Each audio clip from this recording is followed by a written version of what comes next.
ഒരു 12 മണിക്കായപ്പോൾ അംഗനവാടി പോകാനുണ്ടായിരുന്നു കേട്ടോ, അമൃതം പൊടി വാങ്ങിക്കാനായിട്ട് കല്ലൂസിന്.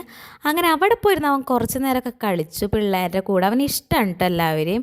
അങ്ങനെ കുറച്ച് നേരമൊക്കെ അവിടെ നിന്ന് നേരെ വീട്ടിലേക്ക് വന്നിട്ട് അപ്പോഴേക്കും അമ്മ വന്നിട്ടുണ്ടായിരുന്നു.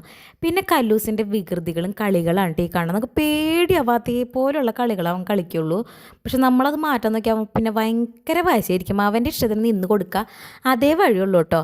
അതൊക്കെ കഴിഞ്ഞ് ഞാൻ അലക്കാനുണ്ടായിരുന്നു. അപ്പോഴേക്കും മഴ പെയ്തു. അപ്പോൾ ഞാൻ ദേ നല്ല തുണികളൊക്കെ വാഷിംഗ് മെഷീനിലിട്ടിട്ട്, വർക്കിംഗ് ഡ്രസ്സ് ഉണ്ടായിരുന്നു, അതൊന്നും വാഷിംഗ് മെഷീനിൽ ഇടാൻ പറ്റില്ല, നല്ല കൂറ ചെളി ഉണ്ടാവും കേട്ടോ. അപ്പോൾ അതൊക്കെ കല്ലിൽ അലക്കണം. പിന്നെ അതൊക്കെ തോരിട്ട് വന്നു. അപ്പോൾ ഞാൻ ഇവർ അനക്കൊന്നും കേൾക്കാനില്ല.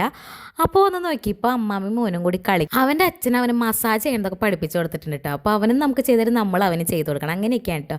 പിന്നെ ഒരു ചെരുപ്പ് കിട്ടിയപ്പോൾ അവൻ അതിട്ടേ പറ്റൂ, അല്ല അതിടാണ്ട് വാശി. അപ്പോൾ ഒരെണ്ണം ഉണ്ടായുള്ളൂ, അപ്പോൾ അത് ഞാൻ ഇട്ട് കൊടുത്തു. പിന്നെ ചോറുണ്ട്, കുറച്ച് പാത്രങ്ങളൊക്കെ കഴുകാനുണ്ടായിരുന്നു. എനിക്കിഷ്ടമല്ലാത്ത പണിയാണ് ഈ പാത്രം കഴുകണ പണി കേട്ടോ. എന്നാലും ചെയ്യാണ്ട് പറ്റില്ലല്ലോ. അത് കഴിഞ്ഞ് നേരെ ഞാനും പോയി കുറച്ച് നേരം കിടന്നു.